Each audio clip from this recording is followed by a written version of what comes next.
அந்த பிரசாதம் வாங்குவாங்க, சாப்பிடுவாங்க, பக்கத்தில் இருக்க அந்த தூணில் தொடச்சிட்டு அதை தூக்கி போட்டு போயிடுவாங்க. கோயிலுக்கு போகிறீங்களா, சாமி கும்பிட்றீங்களா, வந்துடுங்க. ஏன்னா அங்கே போயிட்டு ரீல்ஸ் எடுக்கிறது, ஃபோட்டோ எடுக்கிறது அதெல்லாம் தயவுசெய்து பண்ணாதீங்க. அவங்க உண்மையில கஷ்டத்தில் வந்து சுவாமி வேண்டிட்டு இருப்பாங்க. அப்போ போய் நம்ம தட்டி ஐயா மறையை தள்ளி வாங்கினா அது வந்து அவங்க வேண்டுதலை கெடுத்த மாதிரி. வந்து உங்களை அறியாமலே வந்து நீங்கள் வந்து அந்த பாவக்கர்மாவை சேர்த்துக்கிற விஷயம். சார் நான்லாம் யாருக்குமே எந்த பாவமும் நினைச்சதில்லை, எந்த துன்பமும் பண்ணுறதில்லை, என் வாழ்க்கையில் மட்டும் ஏன் இப்படி நடக்குதே தெரியல. ஏன்னு பார்த்தீங்கன்னா அது கர்மா. ஸோ ஜோதிடர் வந்து ஜாதகத்தை பார்த்து இந்த பிரச்சனை இருக்குது, நீங்கள் இந்த பரிகாரம் பண்ணுங்கள் சரியாயிடும் சொல்லுவாங்க. பண்ணிங்கன்னா சரியாகுமான கேள்விக்குறி தான். ஏன்னா இன்றைக்கி பரிகாரன்ற போது பார்த்தீங்கன்னா காசு இருக்கிற மட்டும்தான் பரிகாரம் பண்ண முடியும். இல்லாத ஏழைப்பாளிங்க அவனால் என்ன பண்ண முடியும்? போயிட்டு அம்மா ஃபோன் பண்ணுறேன், சார் இந்த மாதிரி அந்த ஜீவசமாதி சொன்னேன் போனேன், அப்போ தான் தெரிஞ்சது அந்த இடத்துல எவ்வளோ ஆற்றல் இருந்தது, மனசில் இருக்க அந்த கஷ்டங்கள்லாம் போயிடுச்சு. ஸ்ரீ ராஜாராம் சுவாமிகள்ட்டு அவர் பேர். அவர் வந்து நேபாள நாட்டு மன்னர். அவர் வந்து பார்த்தீங்கன்னா நம்ம தஞ்சாவூரில் ஜீவசமாதி, ஐயா நீங்கள் அங்கே போயிட்டு வாங்க அந்த ஜீவசமாதிக்கு. மாலை முரசு இறைநேயர்களுக்கு வணக்கம். இன்னைக்கு நம்ம நிகழ்ச்சியில் ஜோதிடம் தொடர்பாலும் பரிகாரம் தொடர்பாகவும் பல்வேறு விஷயங்கள் பற்றி பேச போகிறோம். இதற்காக நம்ம அரங்கிற்கு வந்திருக்கிறார் ஜோதிடர் சித்தனருள் மணிவண்ணன். நம்ம அரங்கிற்கு வந்திருக்கிறார், அவர்களிடம் பேசிடலாம். வணக்கம். வணக்கம் சார், பொதுவாகவே வந்து ஜாதகம் பார்க்கணும் அப்படின்னா எல்லாருமே வந்து ஜாதகக்காரரோட டீட்டெயில்ஸை கொடுத்து ஜாதகம் பார்க்கறது வழக்கமாக இருக்குது. ஆனால் உங்ககிட்ட வரணும் அப்படின்னா ஜாதகம் பார்க்கறதுக்கு முன்னாடி சில அடிப்படையான விஷயங்களை செஞ்சுட்டு வரணும் அப்படின்னு சொல்லிட்டு சொல்கிறீங்க இல்லையா? அந்த விஷயங்கள் என்ன, எதனால் அந்த மாதிரி ஒரு புதிய ஒரு இதுவாக பார்க்குறீங்க நீங்கள்? நல்ல கேள்வி கேட்டீங்கம்மா. ஏன்னு பார்த்தீங்கன்னா வைங்களேன், இப்போ வந்து பொதுவாக வந்து ஒரு ஜோதிடர்கிட்ட நீங்கள் ஜாதகம் பார்க்க போகும்போது அவங்க கேட்குற அடிப்படை விஷயம் என்ன பார்த்தீங்கன்னா வந்து உங்கள் பேர், டேட் ஆஃப் பர்த், அப்போ பர்த் டைம், இதை வந்து பார்த்து அவங்க ஜோதிடம் சொல்லிவிடுவாங்க. இது நடைமுறை வழக்கில் இருக்குது. இதுவே நம்மக்கிட்ட வந்து ஜாதகம் பார்க்குறவங்க சிலருக்கு என்ன பண்ணுவோன்னா இந்த மாதிரி அப்பாயின்மெண்ட் ஒன்று கேட்பாங்க. அவங்ககிட்ட வந்து சார் நீங்கள் எங்கேருந்து கால் பண்ணுறீங்க, உங்கள் பேரெல்லாம் கேட்டுட்டு சரி நான் உங்களுக்கு பார்த்து சொல்கிறேன், அதுக்கு முன்னாடி உங்கள் வீட்டு பக்கத்தில் இந்த இடத்துல ஒரு ஜீவசமாதி இருக்குது, அந்த ஜீவசமாதிக்கு நீங்கள் போயிட்டு வந்துடுங்க, அதுக்கப்புறம் நான் உங்களுக்கு ஜாதகம் பார்த்து சொல்கிறேன். அவங்க கேட்பாங்க, சார் என்ன சார் இப்படி சொல்கிறீங்க, எனக்கு அர்ஜென்ட்டு, அதுக்கோசம் உங்களுக்கு ஜாதகம் பார்க்க வந்து நான் கேட்டிருக்கேன், நீங்கள் என்னென்னா அங்கே போயிட்டு வாங்க அப்படின்னும் போது நான் பார்த்து சொல்கிறேன் அப்படின்னு சொல்லி கேட்குறீங்களே ஏன் சார் கேட்பாங்க. ஏன்னா இந்த சில விஷயங்களை பார்க்கும்போது பார்த்தீங்கன்னா அவங்க கர்மா வந்து தடுக்கும். அதை ரெக்டிஃபை பண்ணுறதுக்கு தான் பார்த்தீங்கன்னா ஜீவசமாதிக்கு போக சொல்கிறது. அந்த ஜீவசமாதிக்கு போகும்போது பார்த்தீங்கன்னா இவர் இதுக்கோசம் தான் இங்கே நம்மளை போக சொல்லியிருக்காரு போலன்றது அவங்களுக்கே அந்த உணர்தல் வரும். அந்த உணர்தல் கோசம் தான் வந்து அவங்க அந்த ஜீவசமாதிக்கு போக சொல்கிறது. ஸோ இதுதாம்மா, மற்றபடி வந்து பெரிய ஒரு இதெல்லாம் இல்லைம்மா. இப்போது ஜாதகம் வந்து ஒருத்தருடைய வாழ்க்கையில் எவ்வளவு முக்கியமோ அதே போல் வாஸ்துன்றது முக்கியம். ஜாதகம் சொல்கிறபடி வாழ்க்கை நடக்குது அப்படின்னா அப்போ வாஸ்து பிரகாரம் அந்த நடக்கிற விஷயங்களில் வாழ்க்கையில் வந்து மாற்றங்கள்லாம் ஏற்படுறதுக்கான அந்த வாய்ப்பு இருக்கா சார்? கண்டிப்பாம்மா. இப்போ வந்து நம்ம ஜாதகம்னு இருக்குல்ல, அதை இயக்கிறது வந்து கிரகங்கள். அதே மாதிரி வீடு இருக்குல்லம்மா, வீட்டுக்கு வந்து பார்த்திங்கன்னா கிரகம்ன்ற ஒரு விஷயம் இருக்குது. நம்ம உடம்பு பார்த்திங்கன்னா பஞ்சபூத தத்துவத்தில் உருவானது. அதே மாதிரி தான் வீடும். அந்த பஞ்சபூத சக்திகள்லாம் வந்து பார்த்திங்கன்னா சீராக இருந்ததுன்னா அந்த வாஸ்து பிரச்சனை இருக்காது. ஏன்னா எல்லார் வீட்லேயும் வந்து இந்த பிரச்சனை இருக்குது. ஏன்னு பார்த்தீங்கன்னா பஞ்சபூத சக்தி அங்கே சரியாக இருக்கா, அது இல்லாத போது தான் பார்த்தீங்கன்னா அந்த வாஸ்துன்ற பிரச்சனை உருவாகுது. இன்றைக்கி காலகட்டத்தில் பார்த்தீங்கன்னா ஒரு வீடு கட்டுறதே பார்த்தீங்கன்னா ரொம்ப பெரிய விஷயமா இருக்குமா. ஏன்னா இப்போ எல்லோரும் பார்த்தீங்கன்னா ஹவுசிங் லோன் போட்டு தான் காசு கஷ்டப்பட்டு தான் கட்டுறாங்க வீடு. அப்படின்னும் போது அவங்க அந்த ட்ரீம் ஹவுஸ்னு விஷயம் வந்து பார்த்திங்கன்னா கஷ்டப்பட்டு கட்டுறாங்க, இந்த மாதிரி இந்த இடத்துல இதெல்லாம் இருக்கணும் அப்படின் போது கட்டிடுறாங்க. ஆனால் அந்த கட்டுற அந்த விஷயம் பார்க்கும்போது அது வாஸ்து குறையாக வந்து நிற்கிது. அப்படின்னும் போது அதை ரெக்டிஃபை பண்ணுறது போது ஒரு வாஸ்து நிபுணர் நாடுறாங்க. அப்படின்னும் போது அவங்க இதை உடைக்கணும், இந்த இடத்த மாற்றணும் அப்படின்னு சொல்லும் போது அது கட்டினவங்க தான் தெரியும். இன்றைக்கி செங்கல் என்ன விலை விற்குது, ஜல்லி என்ன விற்குது, ஒரு நாளுக்கு ஒன்று விலை ஏறிட்டே போகுது. ஸோ அப்படின்னும் போது அது இடித்து கட்ட முடியாத ஒரு சூழ்நிலை இருக்குது. குறிப்பாக சொல்ல போனீங்களா, மதுரையில் வந்து எனக்கு தெரிஞ்ச ஒரு நண்பர், அது பேர் சொல்ல விரும்பல, அவங்க ரொம்ப கஷ்டப்பட்டு தான் ஒரு வீடை கட்டினாங்க. ஏன்னா ரொம்ப நாளாக வந்து வாடகை வீட்டில் இருந்தாங்க. தனக்குன்னு ஒரு சொந்த வீடு அமையாதா அப்படின்ற ஒரு ஏக்கத்தில் இருந்தவங்க அவங்க கொஞ்சம் கொஞ்சமாக சேர்த்து வச்ச சேவிங்ஸு, அவங்க ஜுவல்ஸ் எல்லாத்தையுமே அடமானம் வச்சு அதெல்லாம் வந்து ஒரு வீடு கட்டினாங்க, ட்ரீம் ஹவுஸ். அப்படின்னும் போது இப்போ இன்றைக்கி வந்து நவீன ஆர்கிடெக்ட் இருக்குல்ல, நிறையா பார்க்குறதுக்கு நிறைய விஷயங்கள் இருக்குல்ல, அது மாதிரி இந்த இடத்துல வந்து தொட்டி வைக்கணும், இந்த இடத்துல வந்து பில்லர் இப்படி இருக்கணும். ஸோ அந்த மாதிரி ஒரு மாட்ரேட் வீடாக கட்டிட்டாங்க. அவங்க வாடகை வீட்டில் இருக்கும்போது பார்த்தீங்கன்னா அவ்வளோ சந்தோஷமாக இருந்தாங்க. சொந்த வீடு எப்போ போனாங்களோ அன்னிலேருந்து பார்த்தீங்கன்னா ஒருத்தர் மாற்றி ஒருத்தர் வீட்டில் வந்து பார்த்தீங்கன்னா சண்டை சச்சரவு. அதை தாண்டி பார்த்தீங்கன்னா வந்து அவங்க வந்து நிம்மதியாக இருக்காங்க இல்லையா, ஹாஸ்பிட்டலில் விஷயம் இருக்குல்ல, அதை பாடாப்படுத்திருச்சு நோய். அவங்களும் வந்து நிறைய ஜோதிடர்கிட்ட பார்த்துருக்காங்க. அவங்க பார்க்கும்போது தான் சொல்லியிருக்காங்கன்னா, இல்லை எங்கள் டைம் நல்லா தான் இருக்குது அப்படின்னும் போது சரி இது வந்து ஜாதக பிரச்சனை இல்லை அப்படின்னு வாஸ்து நிபுணரை அவங்க கான்டாக்ட் பண்ணியிருக்காங்க. அவர் பார்த்துட்டு இல்லைங்க இதெல்லாம் வந்து அடிப்படையிலே வாஸ்து குற்றமாக இருக்குங்க, எப்படிங்க நீங்கள் இந்த இடத்துல வந்து இப்படி பார்க்காம கட்டிட்டீங்க, இதுதான் பிரச்சனைன்னு சொல்லி அவர் ஐடென்டிஃபை பண்ணிட்டார். ஸோ அவர் எனக்கு ஃபோன் பண்ணுறார், ஐயா இந்த மாதிரி நீங்கள் சித்தர் வழியில் எதுவும் சொல்கிறீங்களே, இந்த மாதிரி எங்கள் வீட்டில் மாதிரி பிரச்சனை இருக்குது, வாஸ்து பிரச்சனை இந்த மாதிரி இருக்குன்னு சொல்லிட்டாங்களே, இது என்னங்க பண்ணணும்? அதாங்க அவர் சொன்னார் இல்லைங்க, இந்த மாதிரி வந்து வாஸ்து பிரச்சனை சொல்லிட்டாங்களே, அப்புறம் என்னங்க எனக்கு கேட்டேன். இல்லைங்க நீங்கள் சித்தர் வழியில் சொல்லுவீங்களா அதுனும் போது அவருக்கு வந்து சில ஜீவசமாதி சொன்னேன். ஏன்னா அவங்க ஜாதகம் பார்க்கும்போது அவங்க அந்த கோச்சார ரீதியான விஷயம் இருக்குது, அவங்க தசா புத்தி, அதே மாதிரி வீட்டுக்கான அந்த அமைப்புகள் இருக்குல்ல, அதை பார்க்கும்போது பார்த்தீங்கன்னா பிரபஞ்சத்தில் சில விஷயங்கள் சொல்லும். அது மாதிரி அவங்க இந்த ஜீவசமாதிக்கு போயிட்டு வாங்க அப்படிங்கும்போது அவங்க போயிட்டு வந்தாங்க. அதுக்கப்புறம் பார்த்தீங்கன்னா சில மூலிகைகள்லாம் இருக்குது. அந்த மூலிகைலாம் வீட்டில் வச்சு வழிபடும்போது பார்த்தீங்கன்னா அந்த பிரச்சனை வந்து பார்த்தீங்கன்னா படிப்படியாக குறைய ஆரம்பிச்சது. ஏன்னு சொல்கிறேன்னா, இப்போ வாஸ்து அப்படின்ற போது வீட்டை உடச்சி தான் கட்டணும், இடிச்சு தான் கட்டணும் அப்படி கிடையாது. ஏன்னா சித்தர்கள் சொன்ன வாழ்வியல் முறையே இருக்குது. அவங்க அந்த காலத்திலே பார்த்தீங்கன்னா மூலிகைகள் வந்து நிறைய விஷயம் பண்ணிட்டு போயிட்டாங்க. சில மூலிகைகள் பார்த்தீங்கன்னா வந்து தூபமும் போடணும், சில மூலிகைகள் வந்து பார்த்தீங்கன்னா அந்த வாசமும் உருவாக்கும், சில மூலிகைகள் வந்து பார்த்தீங்கன்னா நம்ம கையில் வச்சிருந்தாலும் பவர் அந்த மாதிரி தான். அந்த மூலிகையிலேருந்து அந்த வீட்டில் வைக்கும்போது பார்த்தீங்கன்னா அந்த வாஸ்துன்ற பிரச்சனை வந்து அடிப்படையிலேருந்து அந்த குற்றம் வந்து மாறும். ஆனால் அது கண்கூட வந்து நடந்த ஒரு விஷயம் இது. என் அனுபவத்தை உங்ககிட்ட ஷேர் பண்ணுறேம்மா இது. ஸோ அப்படின்னும் போது இன்றைக்கி வீடு கட்டுறது, ஒரு வீடு வாங்குறது, அதே மாதிரி அந்த கட்டின வீடும் சரி வாங்கின வீடும் சரி இடித்து கட்டுறதுன்னு பார்த்தீங்கன்னா அது வாங்கினலாம் தெரியும் அது வழி என்னான்றது. ஸோ அப்படின்னும் போது எளிமையான விஷயம், சர்வேல விஷயம் சித்தர்கள் சொல்லிட்டு போனதான். இது நான் வந்து புதுசாக சொல்கிறது இல்லை, ஆல்ரெடி நம்ம முன்னோர்கள் பின்பற்ற விஷயத்த நான் எடுத்து சொல்கிறேன், அவ்வளோதாங்க. இப்போ ஒருவருக்கு வாழ்க்கையில பிரச்சனை வர்றது அப்படின்றது வந்து இயல்பான ஒரு விஷயம் தான். பிரச்சனைகளை கடந்து தான் எல்லா மனிதர்களுமே வாழ்றாங்க. ஆனா ஒரே மாதிரியான பிரச்சனை வந்து ரிப்பீட்டடா வந்து ஒரு சில பர்சன்ஸ்க்குலாம் நடக்கிறதுக்கான ரீசன் என்னவா இருக்கும் சார்? ஓ, நல்லா கேட்டு நம்ம சிம்பு சார் படம் மாதிரி தொட்டா கெட்டா ரிப்பீட் அந்த மாதிரி தான் கேட்குறீங்க, புரியுது. சிலர்லாம் பார்த்தீங்கன்னா வைங்களேன், ரொம்ப வந்து சார் நான்லாம் வந்து கோயிலுக்கு போகாத நாளே கிடையாது, ரெகுலராக கோயிலுக்கு போயிடுவேன், கிருத்திகை அதே மாதிரி அமாவாசை நாள் கிழமை ஒன்று விட எல்லாத்துலேயும் விரதம் பிடிச்சிடுவேன், நான் வந்து அதிகமாக வந்து ஆஃபீஸ் கூட சரியாக போகமானலாம் பார்க்க மாட்டேன், கோயிலுக்கு ரெகுலராக போயிடுவேன், இருந்தாலும் அந்த சாமி வந்து பார்த்தீங்கன்னா எனக்கு பெருசாக எதுவும் செய்யலை அப்படின்னு சொல்கிறவங்க நிறைய பேர் இருக்காங்க. ஏன்னு பார்த்தீங்கன்னா வைங்களேன், அவங்கள வந்து சில விஷயம்லாம் வந்து சின்ன சின்ன பண்ணுற ஒரு மிஸ்டேக் இருக்குல்ல, அதுதான் வந்து அவங்க வாழ்க்கையில் வந்து பெரிய தவறாக மாறுதுங்க. இன்றைக்கி நிறைய பேர் ஜோதிடர் சொல்லுவாங்க, இந்த பரிகாரம் பண்ணுங்கள், இந்த இடத்துல இந்த விளக்கு போடுங்க, இதெல்லாம் பண்ணுங்கள், அதெல்லாம் சரியானு சொல்லுவாங்க. சரியாகனா ஆகும், ஏன்னா எல்லாருக்கும் ஆகுனா அது கேள்விக்குறி. இப்போ சில கோயிலுக்கு போகிறீங்க, ஒரு விளக்கு ஏற்றுறீங்க, அந்த விளக்கு ஏற்றுறதுக்கும் இடம் இருக்கும். ஸோ அங்கே போய் நீ அந்த விளக்கு ஏற்றணும். சிலர்லாம் பண்ணுவாங்க, சுவாமி பக்கத்தில் வைப்பாங்க, சாமி காலில் சுடும், பக்கத்தில் துணி இருக்குது, அதெல்லாம் பார்க்க மாட்டேன், நான் விளக்கு ஏற்றி சாமிகிட்ட வச்சிட்டேன் கும்பிட்டு வந்துடுவாங்க. அதுக்கப்புறம் பார்த்தீங்கன்னா அந்த விளக்கால் அந்த விபத்து ஏற்பட்டதுன்னா எங்களை இவங்களுக்கு தெரியாது அது என்ன ஆகுன்ட்டு. ஸோ இது வந்து பார்த்தீங்கன்னா அவங்களுக்கு பிரச்சனையாக அமையும். இன்னும் குறிப்பாக சொல்ல போனாங்களே, அந்த விபூதி வாங்குவாங்கம்மா திருநீர் கோயிலில், அந்த திருநீரை வாங்கிட்டு எதுக்கு அது கொடுக்குறாங்க சுவாமிகிட்ட? திருநீருக்குன்னு அவ்வளோ மகிமை இருக்குமா. ஏன்னா மந்திரமாவது நீர் வானோர் அணு நீர் அப்படின்னு திருநீர் பதிகத்தில் பார்த்தீங்கன்னா அந்த திருநீர்களை பற்றி அவ்வளோ ஒரு பிரமிக்கத்தக்க ஒரு விஷயங்களை சொல்லியிருப்பாங்க நம்ம முன்னோர்கள். ஸோ அந்த திருநீரை வாங்கி எதுக்கு கொடுக்குறாங்க கோயிலில் பிரசாதன்ற விஷயம், அதை வாங்கி நம்ம வீட்டில் இருக்க மற்றவங்களுக்கு கொடுக்கணும், இல்லை பத்திரப்பட்டி வச்சுக்கணும். இல்லைன்னா வாங்கவே கூடாது. இது என்னை பொறுத்த வரைக்கும் நீங்கள் வாங்குறீங்க, பக்கத்தில் இருக்க அந்த தூணில் இருக்க அந்த சிலைகளாக இருக்குல்ல, அது மேலே நீங்கள் ஒரு அபிஷேகம் பண்ணுறீங்க. நம்ம முன்னோர்கள் ஒன்றும் சும்மா வச்சுட்டு போகலாமா? அந்த தூணெல்லாம் சிற்ப சாஸ்திரம் விஷயம் இருக்குது. அதில் பார்த்தீங்கன்னா எல்லா சிற்பத்துக்கும் ஒரு ஒரு பவர் இருக்குது. எல்லாமே பார்த்தீங்கன்னா சில தேவகணங்கள், சில பூதகணங்கள், சில வந்து ராட்சச கணங்கள். ஏன் இந்த தூணில் வந்து அத்தனை பொம்மைங்க வைக்கிறாங்க, சிற்பங்கள் வைக்கிறாங்க, கடவுள் சிலை வைக்கிறாங்கன்னா எல்லாத்துக்கும் காரணக்கார எல்லாமே யாரும் பண்ண மாட்டாங்க. நம்ம என்ன பண்ணுறோம், எடுத்துகிட்டு போயிட்டு அது மேலே போடுறோம். அது எவ்வளோ தப்பான ஒரு விஷயம். அதே மாதிரி பார்த்தீங்கன்னா பிரசாதம் கொடுக்குறாங்கம்மா, அந்த பிரசாதம் வாங்கிட்டு கோயில் ஃபுல்லாக எரிப்பாங்க. ஒரு கொடுக்குறாங்களா, ஒன்று நீங்கள் வீட்டில் எடுத்து சாப்பிட்ணும், இல்லையா ஒரு ஓரமாக இருந்து சாப்பிட்டு அதை ப்ராப்பராக டிஸ்போஸ் பண்ணிட்டு கை கழுவிட்டு போகணும். அதுவும் நம்ம ஆளுங்க பண்ணுறது கிடையாது. அந்த பிரசாதம் வாங்குவாங்க, சாப்பிடுவாங்க, பக்கத்தில் இருக்க அந்த தூணில் தொடச்சிட்டு அதை தூக்கி போட்டு போயிடுவாங்க. இந்த மாதிரி சில விஷயங்கள்லாம் பண்ணும்போது நான் பார்த்தீங்கன்னா வந்து உங்களை அறியாமலே வந்து நீங்கள் வந்து அந்த பாவகர்மாவை சேர்த்துக்கிற விஷயம். இன்னும் தயவுசெய்து இது வந்து ஒரு வேண்டுகோளாக வைக்கிறேன், கோயிலுக்கு போகிறீங்களா, சாமி கும்பிட்றீங்களா, வந்துடுங்க. ஏன்னா அங்கே போயிட்டு ரீல்ஸ் எடுக்கிறது, ஃபோட்டோ எடுக்கிறது அதெல்லாம் தயவுசெய்து பண்ணாதீங்க. ஒரு கருவறையெல்லாம் ஃபோட்டோ எடுத்து போகிறது வந்து பார்த்தீங்கன்னா ரொம்ப தப்பான ஒரு விஷயம். ஏன்னா கடவுள்ன்றது யார் பார்த்தீங்கன்னாங்களேன், அந்த கடவுள். நீங்கள் ஒரு கோயிலுக்கு போகிறீங்க, சுவாமியை பார்க்குறீங்க, அந்த பிரமிப்பு அந்த நினைப்பில் இருப்பீங்களே, அந்த சுவாமி இப்படி தான் இருப்பாங்கன்ட்டு. சரி கோயிலில் சுவாமியை பார்க்காத இருப்பாங்க, இந்த கோயிலுக்கு போகணும், இந்த சாமியை பார்க்கணும், இந்த சாமி அழகாக இருப்பாங்களா கேள்விப்பட்டிருப்பாங்க. நீங்கள் இந்த ஃபோட்டோ போடுறது ஆகும்போது தான் அவங்க அந்த ஒரு இதுவாகும். அதை தாண்டி ஏன் கருவறை வந்து அது தூய்மையான இடங்க, அது நம்ம தாயின் கருவறை சமமான ஒரு விஷயம் கருவறைன்றது. அதுதான் அது கருவறைன்னு பேர் வச்சுருங்க சுவாமி. அங்கே போய் நம்ம ஃபோட்டோ எடுத்து அதை எக்ஸ்ப்ளோர் பண்ணலாம் ஒன்றும் ஆக போகிறது இல்லைங்க. தயவுசெய்து பண்ணாதீங்க. இதெல்லாம் நீங்கள் பண்ணுற சின்ன சின்ன தப்பு தான் வந்து உங்கள் வாழ்க்கையில் அந்த மாற்றத்தை உருவாக்கும்.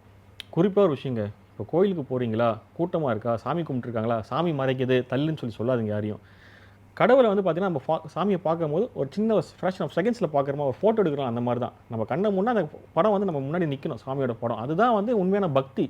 ஒருத்தர் வந்து சுவாமியை மறைச்சிட்டு கும்பிட்டுட்டு இருக்காங்களா, அவங்க வேண்டுதல் என்னருங்க தெரியாது, அவங்களோட ப்ரேயர்ஸ் என்னன்னு தெரியாது, அவங்க உண்மையில கஷ்டத்தில் வந்து சுவாமி வேண்டிட்டு இருப்பாங்க. அப்போ போய் நம்ம தட்டி ஐயா மறைக்க தள்ளி வாங்கினா அது வந்து அவங்க வேண்டுதலை கெடுத்த மாதிரி.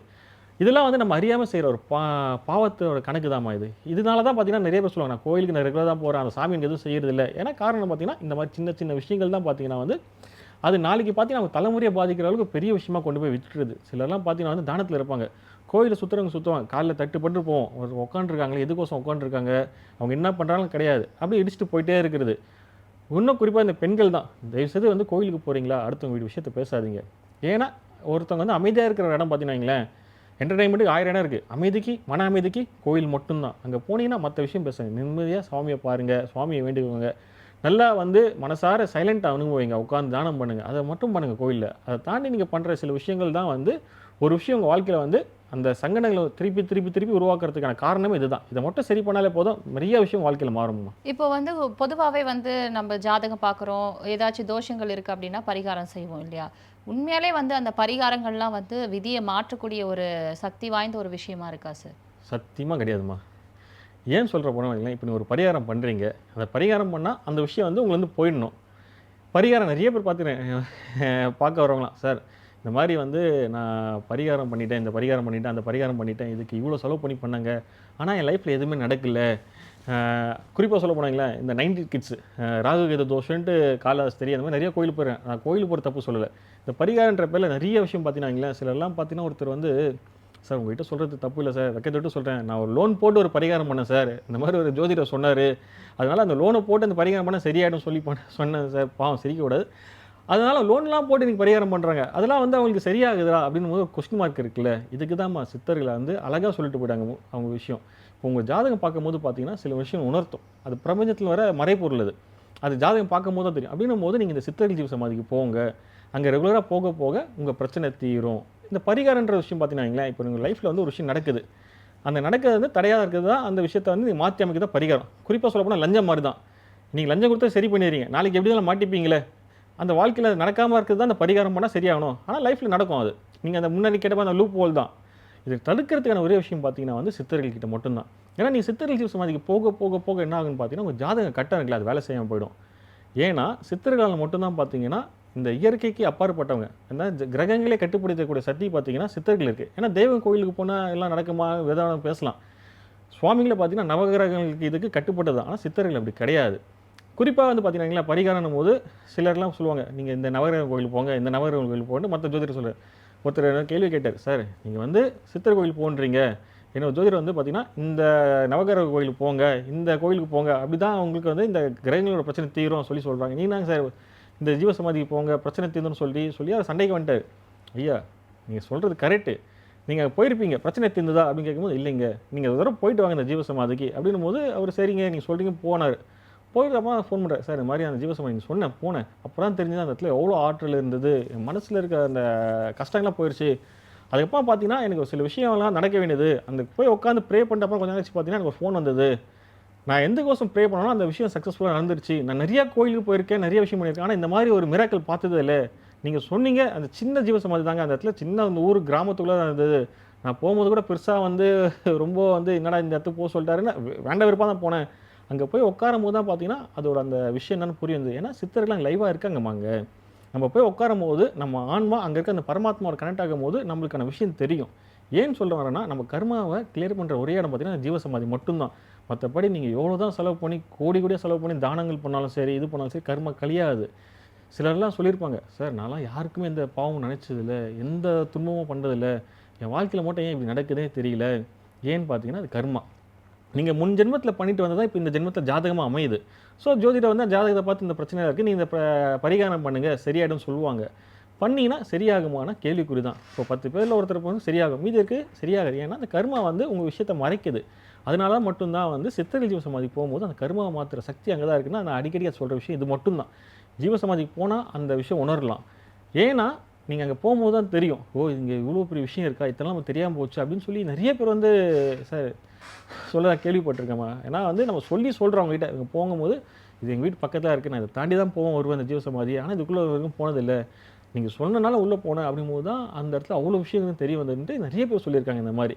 ஸோ ஜீவசமாதிக்கு போகும்போது பார்த்தீங்கன்னா செலவே இல்லாமல் நீங்கள் பரிகாரன்ற விஷயம் இருக்குல்ல, ஏன்னா தப்புமா நீங்கள் செலவு காசுன்றது பார்த்தீங்கன்னா சும்மா வருதில்ல எல்லாருக்கும், அது சம்பாதிதான் அந்த கஷ்டம் தான் தெரியும். நம்ம பாட்டு இந்த பரிகாரம் பண்ணிட்டு ஈஸியாக சொல்லிடலாம், அது பண்ணுற அவங்களுக்கு தான் தெரியும் கஷ்டம்ன்றது. ஸோ நீங்கள் ஜீவசமாதி போது உங்களுக்கு செலவே இல்லாமல் நீங்கள் போய் உட்கார போகிறீங்க, அங்கே போய் நிம்மதியாக உட்கார போகிறீங்க, அவ்வளோதான். அந்த சைலன்ஸை ஃபீல் பண்ண போகிறீங்க அப்படின்னும் போது உங்களோட பிரச்சனை ஆட்டோமேட்டிக்காக கிளியராக தான் நீங்கள் கண் கூட உணரலாமா. இப்போ வந்து பரிகாரத்த பத்தி இவ்ளோ விளக்கமா சொல்லியிருக்கீங்க. இன்னும் பல இடங்கள்ல வந்து நான் எவ்ளோ பரிகாரம் செஞ்சாலும் எனக்கு வந்து பிரச்சனைகள் தீரல அப்படின்ற ஒரு பேச்சு இருக்கு. இன்னொரு பக்கம் பார்த்தீங்க அப்படின்னா, பரிகாரம் செய்யணும்னா பணம் இருக்கணும்னு ஒரு பேச்சுகளும் இருக்கு. இல்ல பணம் இல்லனாலும் பரிகாரம் செய்யலாம் அப்படின்ற ஒரு இதுவும் இருக்கு. இதுக்கெல்லாம் வந்து என்ன மாரி ஒரு விளக்கம் வந்து மக்களுக்கு சொல்லலாம் சார்? கண்டிப்பாம்மா. இப்ப நீங்க சொல்றது வந்து ஒரு விழிப்புணர்வு இதுன்னே சொல்லலாமா இத? ஏன்னா இன்னைக்கு பரிகாரன்றபோது பார்த்தீங்கன்னு வைங்களேன், காசு இருக்கிறவன் மட்டும் தான் பரிகாரம் பண்ண முடியும். இல்லாத ஏழை பாழைங்க அவனால என்ன பண்ண முடியும்? ஜோதிடர பார்த்துட்டாங்க, இந்த மாரி இத பரிகாரம் பண்ணுங்க, இது இவ்வளோ செலவாகும், நீ இந்த கோயிலுக்கு போயிட்டு வாங்க, இந்த ஊர்ல இருக்கு, இந்த தானமா பண்ணுங்க அப்படின்னு சொல்லிடுறாங்க. ஸோ இருக்கிறவன், பணம் இருக்கிறவன் அது எல்லாருமே தாராளமா பண்ணிடுவாங்க. இல்லாதவங்க ஒரு விஷயம் இருக்குல்ல, இப்போ லோன் போட வசதினா லோன் போட்டு பண்ணிடுவான். நான் சொன்ன மாரி ஒரு கிளையண்ட் அவர் பண்ணாரு. இல்ல சார் எனக்கு வந்து அன்றாடம் வந்து நான் சம்பாரிச்சு அத கொண்டு வந்து தான் என் பிள்ளைங்கலாம் சாப்பிடணும் அப்படின்னும்போது, எனக்கு காசுக்கான வழி கிடையாது. இந்த பரிகாரம் பண்ணா என் லைஃப் சூப்பராயிடும்னு சொல்லி சொல்றாங்க ஜோதிடர்கள்லாம். ஆனா எனக்கு அதுக்கான வழி இல்ல. அப்படின்னும்போது நீங்க என்ன சொல்லுவீங்க? அப்படிங்கும்போது ஒருத்தர் கேட்டாரு. நம்ம தஞ்சாவூர் பக்கத்துல வந்து சின்ன ஒரு விவசாய கூலி தான் பார்த்துட்டு இருக்காரு. ஐயா இந்த மாரி உங்கள பார்த்தேங்க வீடியோலாம் நீங்க சித்தர் ஜீவசமாதின்னு சொன்னீங்க. நான் தஞ்சாவூர்ல இருக்கேன். நான் வந்து விவசாய கூலி தான். நான் வேலைக்கு போனா மட்டும் தான் எங்க வீட்ல வந்து அடுப்பு எரியும். மத்தபடிலாம் வந்து எனக்கு பெரிய வசதிலாம் இல்லைங்க. சின்ன வீடு தாங்க எங்களுக்குன்னு சொன்னாங்க. சரிங்க கவலைப்படாதீங்க. என்னங்க சொன்னாங்கன்னு, இந்த மாரி ஒரு ஜோதிடர் சொன்னாரு. இந்த மாரி பரிகாரம் பண்ணுங்க. இதெல்லாம் சரியாயிடும்னா, அது எனக்கு வசதி இல்லைங்கன்னாரு. கவலைப்படாதீங்கய்யா. நீங்க வந்து என்ன பண்றீங்கன்னா, அவரோட ஜாதகம் பார்க்கும்போது பார்த்தீங்கன்னா, அவருக்கு 2, 3 ஜீவசமாதி இருந்தது. அதாவது குறிப்பா தஞ்சாவூர்லயே பார்த்தீங்கன்னா வந்து, நம்ம நேபாள நாட்டு மன்னர் இருக்காருமா, அவரு வந்து நம்ம தஞ்சாவூர்ல ஜீவசமாதி அடைஞ்சிருக்காரு. எங்கன்னு பார்த்தீங்கன்னா, தஞ்சாவூர்ல வந்து ஸ்ரீ ராஜாராம் சுவாமிகள்ன்ட்டு அவர் பேரு. அவர் வந்து நேபாள நாட்டு மன்னர். அவரு வந்து பார்த்தீங்கன்னா, நம்ம தஞ்சாவூர்ல ஜீவசமாதி அடைஞ்சாரு. ஐயா நீங்க அங்க போயிட்டு வாங்க அந்த ஜீவசமாதிக்கு. அதுமாரி சொன்னேன். அவரும் அங்க போயிட்டு வந்தாரு. ஏன் நீங்க சொன்ன மாரி போயிட்டு வந்துட்டீங்கயா, என்னய்யா பண்ணணும்? அடுத்து வந்து நம்ம கோரக்கரை சிட்டிக்கிட்ட சொன்னேன். அதாவது வடக்கு பொய்கைநல்லூர் எங்கன்னு பார்த்தீங்கன்னா, அது நாகப்பட்டினம். நீங்க கோரக்கரை ஜீவசமாதி போயிட்டு ஒரு நாள் நைட்டு ஸ்டே பண்ணிட்டு வாங்க அப்படின்னா, இது முடியுமான்னு? இதெல்லாம் முடியுங்கன்னாரு. ஸோ அங்க போயிட்டு வந்துட்டாங்க. ஐயா இந்த மாரி நீங்க சொன்ன மாரி போயிட்டு வந்துட்டேங்கய்யா. ஐயா ஒண்ணும் இல்ல. தஞ்சாவூர்லேருந்து உங்களுக்கு நம்ம இவரு இருக்காரு, ராஜாராம் சுவாமிகள். எவ்வளோ ஐயா உங்களுக்கு டிஸ்டன்ஸ் கேட்டேன். இல்லைங்க பக்கம் தான்யா, போயிட்டு வர தூரம் தான்யா. உங்களால முடிஞ்சா என்னைக்கெல்லாம் நீங்க ஃப்ரீயா இருக்கலாம், அன்னைக்கெல்லாம் போயிட்டு சும்மா உட்காந்துட்டு வாங்கய்யான்னு. ஸோ அப்படிங்கும்போது அவரு ரெகுலரா பண்ணாரு அத. கரெக்ட்டா எனக்கு ஒரு 6 மாசம் கழிச்சு ஃபோன் பண்றாரு. சார் நான் தான் சார் ஃபோன் பண்றேன். யாருங்க? இல்லைங்க தஞ்சாவூர்லேருந்து சொன்னீங்களே இந்த மாரின்ட்டு. இன்னைக்கு என் வாழ்க்கையில பார்த்தீங்கன்னா வந்து நான் ஒரு விஷயம் வந்து அமைஞ்சிச்சுங்க. ஏன்னா ரொம்ப நாளா வந்து ஒரு லேண்ட் வந்து போராட்டத்துல இருந்தது. எங்க பரம்பரை சொத்து ஒண்ணு கேஸ்ல. இன்னைக்கு வந்து பார்த்தீங்கன்னா எங்களுக்கு சாதகமா அமைஞ்சிருச்சு. அப்படின்னும்போது எனக்கு ஒரு ஏக்கர் நிலம் கிடைச்சிருச்சு. நான் எங்க வீட்டு விவசாய கூலி கிடையாதுங்க. நான் ஒரு ஏக்கர் நிலத்துக்கு ஓனர் ஆயிட்டேன். நான் இதுமேல் பட்டு விவசாயம் பண்ணி என் சொந்த மக்களையும் என் குடும்பத்தையும் பார்த்துப்பாங்க. அதனால வந்து எனக்கு ரொம்ப சந்தோஷமா இருந்ததுங்க. ஏன்னா இந்த பரிகாரம் இந்த லேண்ட் அதுக்கோசரம் நான் அந்த ஜோதிடர்ட்ட கேட்டேன். அவரு இந்த பரிகாரம்லாம் சொன்னாரு. நீங்க ஒண்ணும் இல்ல போயிட்டு உட்காந்துட்டு வான்னு சொன்னீங்க. எல்லாம் பக்கத்துல தான் ரெகுலரா போ முடிஞ்சது. இன்னைக்கு வந்து பார்த்தீங்கன்னா, கண் முன்னாடி பார்த்தீங்கன்னா எனக்கு இந்த லேண்ட் சொந்தமாயிருச்சு.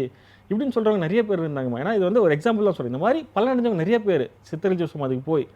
ஏன் நான் சொல்றேன்னா, இந்த ஜாதகம் பார்க்கும்போது பார்த்தீங்கன்னா, அவங்களுக்கு அந்த பிரபஞ்சத்துல சில விஷயங்கள் உணர்த்தும். இந்த ஜீவசமாதிக்கு போனா தான் பிரச்சனை தீரும்ன்றது. ஏன்னா அந்த கிரகங்கள்ல சில விஷயங்கள் இருக்கு. ஏன்னா அந்த ஜீவசமாதிக்கு போயிட்டு அந்த ஆற்றல அனுபவிக்கும்போது தான் அவங்களுக்கான அந்த விஷயங்கள்லாம் பிடிபடும். நம்ம உட்காந்துட்டே சொல்லலாம். சார் இந்த ஸ்வீட் சூப்பரா இருக்கும். இத சாப்பிட்டீங்கன்னா செம்ம டேஸ்ட்டா இருக்கும்னு நம்ம ரிவ்யூஸ் பார்க்குறோம்ல. அங்க போய் சாப்பிடும்போது தான் தெரியும். அதோட சுவை எப்படி இருக்குன்றது. நான் என்னதான் உங்களுக்கு தேன் சுவையா இருக்கும், அந்த தேன் சுவைய பத்தி எக்ஸ்பிளைன் பண்ணாலும் வந்து உங்களுக்கு புரியாது. அந்த தேனை வாங்கி சாப்பிடும்போது தான், ஓ இதான் டேஸ்ட்டு அப்படின்னு புரியும். அதுதான் ஜீவசமாதி. ஸோ அங்க போகும்போது அந்த ஆற்றல் என்னன்னு உங்களுக்கு தெரிய வரும். அதனால தான் சொல்றேன் ஜீவசமாதிக்கு போனாலே போதும். எப்படியாப்பட்ட பிரச்சனை இருந்தாலுமே பார்த்தீங்கன்னா சரியாயிடுங்க. இப்போ வந்து நெறைய பேரண்ட்ஸ் கிட்ட வந்து ஒரு பயம் இருக்கு. தான் குழந்தை வந்து சரியா படிக்கல.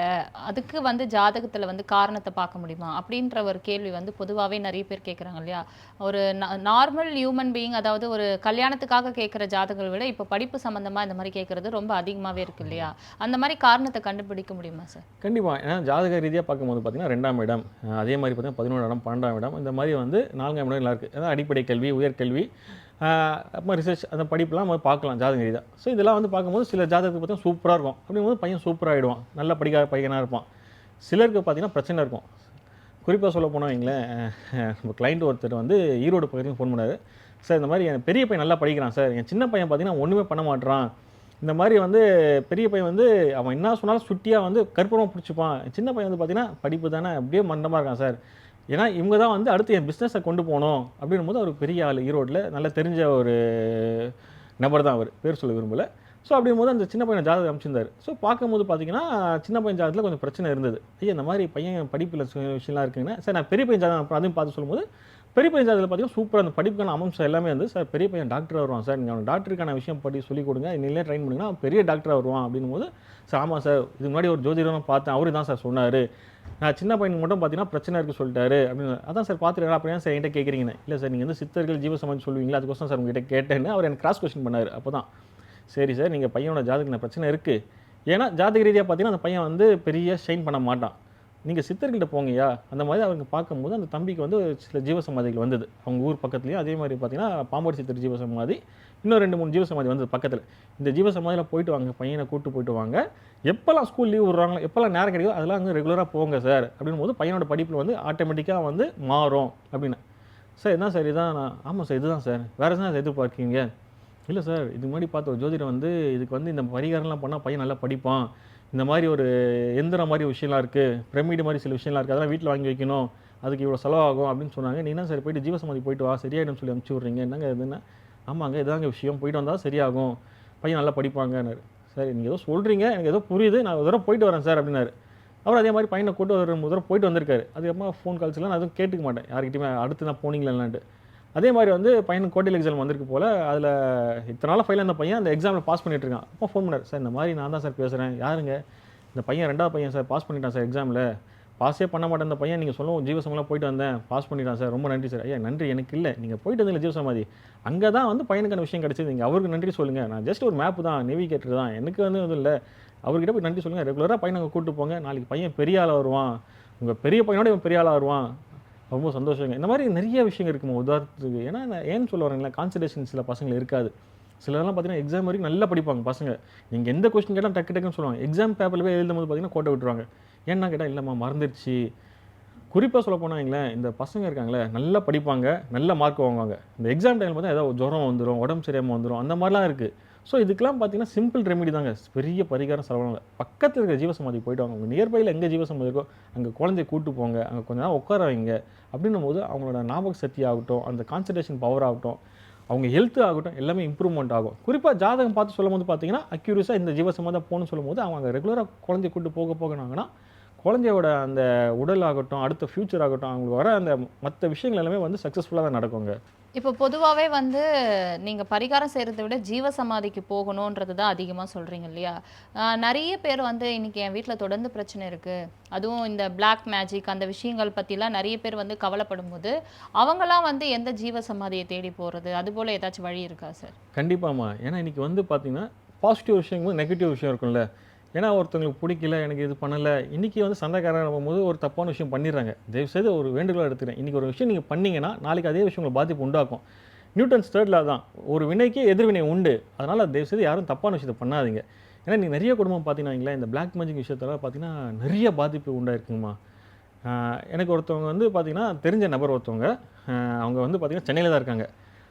நான் ஆல்ரெடி என்கிட்ட ஜாதகம் பார்த்து ஒருத்தவங்க அவங்ககிட்ட நம்பர் கொடுத்து பேசுமா, அவங்ககிட்ட வந்து பார்த்தா சரியாயிடும் அப்படின்னு சொல்லியிருக்காங்க. நான் அவங்ககிட்ட ஃபோன் பண்ணி கேட்டாங்க, ஐயா இந்த மாதிரி எங்கள் வீட்டில் மொத்த பிரச்சனை வந்திருக்கு, என்ன பண்ணுறதே தெரியல அப்படிங்கும்போது, அம்மா ஒன்றும் கவலைப்படாதீங்கம்மா, நீங்கள் நம்ம சென்னை பெருங்குளத்தூர் பக்கத்தில் சதானந்த சுவாமிகள் ஜீவசமாதி இருக்குமா, அந்த ஜீவசமாதிக்கு போகும்போது என்ன பண்ணுறீங்கன்னா ஒரு 4 எலுமிச்சம்பழம் வாங்கிட்டு போங்க, சுவாமிகிட்ட வச்சு தருவாங்க, அதை மட்டும் வாங்கிக்கோங்க. அதே மாதிரி அங்கே போகிறதுக்கு முன்னாடி என்ன பண்ணுறீங்கன்னா பிஸ்கெட் போய்ட்டு வாங்கிட்டு போங்கன்னு. ஏன் சார் சுவாமி கொடுக்கணுமா? இல்லைம்மா அங்கே வெளில நாய்கள் இருக்கும், அந்த நாய்கள் பிஸ்கெட்டை போட்டுட்டு நீங்கள் உள்ளே போய் சுவாமிகிட்ட உட்காந்து வேண்டிக்கோங்க, குறைஞ்சது ஒரு மணி நேரம் அங்கே உட்காரணும், அந்த உட்கார நேரத்தில் பார்த்தீங்கன்னா ஃபோன்கள்லாம் எடுத்து வச்சுட்டு நிம்மதியாக உட்காருங்க, தூக்கம் வந்தால் தூங்கி நீங்கள் தப்பு கிடையாது அப்படின்னா. சரிங்க நீங்கள் சொல்கிறீங்க அப்படின்னும் போது அவங்க கேட்டுக்கிறாங்க. அதுக்கப்புறம் அந்த அம்மா சொன்னாங்க, ஐயா நீங்கள் சொல்கிறதான் சரிதாங்க, 5 ரூபா எலுமிச்சம்பழம் வாங்கி வைக்க சொல்கிறீங்க, இது சரியாயிடும்னு சொல்கிறீங்க, நான் எப்படிங்க நம்புறது இதை? எங்கள் வீட்டு பக்கத்தில் இருக்கிற ஒரு அம்மா சொன்னாங்க, இது வந்து ஏதோ தப்பான விஷயம் தான் வீட்டில் இருக்குது, பிளாக் மேஜிக் யாரும் உங்கள் சூனியம் வச்சுட்டாங்க, அவங்க சொந்தக்காரங்க இதே மாதிரி பிரச்சனை இருந்து சொல்லியிருந்தாங்க, அதுக்கு செலவு பார்த்தீங்கன்னா 1 லட்ச ரூபா ஆகும்னு சொன்னாங்க, இந்த மாதிரி ஒரு மந்திரவாதிலாம் கூட்டின்னு வந்து அவங்க இதெல்லாம் பண்ணி பலிலாம் கொடுத்து இதெல்லாம் பண்ணாங்க, அப்புறம் சரியாச்சு, நீங்கள் என்ன ஒரு 5 ரூபா எலுமிச்சம்பழம் வாங்கி சரியாயிடும் சொல்லி அந்த அம்மா கிட்ட சண்டைக்கு வந்துட்டாங்க. அம்மா நான் உங்களை ஃபோனில் தான் பேசிகிட்டு இருக்கேன், நீங்கள் யாரும் கூட தெரியாது, நான் உங்கள்கிட்ட ஃபீஸ் கூட கேட்கல, இங்கே போயிட்டு வந்துட்டு இங்கே பண்ணிவிட்டு வாங்க, ஃபோன் பண்ணி தான் சொன்னேன், அதுக்கேமா என்கிட்ட இல்லைங்க நீங்கள் சொல்கிறீங்க எப்படிங்க சரியாகும், நீங்கள் போயிட்டு வாங்க அப்புறம் சரியாகுது இல்லையான்னு எனக்கு கேள்வி கேளுங்க அப்படின்னு. ஸோ ஒரு 4 நாள் கழிச்சு ஒரு ஃபோன் வந்தது. ஐயா நான் தாங்க பேசுகிறேன். நான் தானே யாருங்க நீங்கள், இந்த மாதிரி போய்ட்டு சொல்லுங்கள் எலுமிச்சம்பழம் வச்சு வாங்கிட்டு சொன்னீங்களே, நான் தாங்க பேசுகிறேன், நீங்கள் சொன்ன மறுநாள் போயிட்டு வந்துட்டாங்க, போயிட்டு வந்தப்போ பார்த்தீங்கன்னா வந்து இத்தனை நாளாக வந்து பார்த்தீங்கன்னா கிட்ட எங்களுக்கு வந்து 2 வருஷமாக தூக்கம் கிடையாது வீட்டில், நைட்டு தூங்கினால பார்த்தீங்கன்னா ஒருத்தர் மாற்றி ஒருத்தர் ஏதாவது பிரச்சனை வரும், தூக்கமே இல்லை, அங்கே போயிட்டு வந்ததுலேருந்து பார்த்தீங்கன்னா இந்த 4 நாள் நல்லா நிம்மதியாக தூங்குறோம், எங்கள் வீட்டில் ஒரு கெட்ட வாடை ஒன்று வருங்க. இன்றைக்கி அது வாடை எங்கே போச்சுன்னே தெரியல. நாங்கள் என்னதான் ஊதுவத்தி ரூம் ஸ்ப்ரே அடித்தாலுமே அந்த வாசனை வந்து நிற்காது. ஒரு பேட் ஸ்மெல் வரும். இப்போ பார்த்தீங்கன்னா 4 நாளா அந்த ஸ்மெல்லே காணோம். நீங்கள் சொல்கிறது இப்போ தான் புரியுதுங்க. ஸோ இதுதான் விஷயம். சித்தர்கள் விஷயம் போதும் பார்த்தீங்கன்னா சலவே இல்லாத விஷயம் தான் அது. நீங்கள் ஜீவசமாதி போயிட்டு அந்த எலுமிச்சம்பழம் பார்த்தீங்கன்னா அது 5 எலுமிச்சம்பழம் தான். அது அவ்வளோ பவர் வேலை செஞ்சதில்ல. காரணம் என்னன்னா அந்த ஜீவசமாதி அந்த ஆற்றல் தான். ஸோ நீங்கள் போகும்போது பார்த்தீங்கன்னா அதுக்கான விஷயம் உங்களுக்கு புரிய வரும். இப்போ நான் சொன்னல இந்த கிளைண்ட் மாதிரி தான். இதுதான் நம்ம விஷயம். ஏன்னா இன்றைக்கி பிளாக் மேஜிக்கில் நிறைய குடும்பம் பாதிக்கப்பட்டிருக்கு. அதனால் நீங்கள் கவலைப்படாதீங்க. பக்கத்தில் இருக்கிற ஜீவசமாதி போயிட்டு வாங்க. உங்கள் நியர்பையில் பக்கத்தில் நீங்கள் மதுரையில் இருக்கேன், சென்னைக்கு வர முடியாத போது மதுரையில் குலஞான சுவாமிகள் இருக்காங்க. எல்லா ஊர்லேயும் சுவாமிகள் இருக்காங்க ஜீவசமாதி. உங்களுக்கு ஏதாவது டவுட் இருந்தால் நீங்கள் கமெண்ட்டில் கேளுங்க. நான் உங்களுக்கு ஹெல்ப் பண்ணுறேன். நிச்சயமா சார். நிறைய விஷயம் வந்து சொன்னீங்க. பரிகாரம் தேவையா ஒரு ஜாதகக்காரருக்கு? எந்த அளவுக்கு தேவை அப்படின்றது தொடர்பாகவும் நிறைய சொல்லியிருந்தீங்க. மீண்டும் மற்றொரு நிகழ்ச்சியில் சந்திக்கலாம். வணக்கம் சார். ஓம் சிவாய. நேயர்களே, மீண்டும் மற்றொரு நிகழ்ச்சியில் சந்திக்கலாம். வணக்கம்.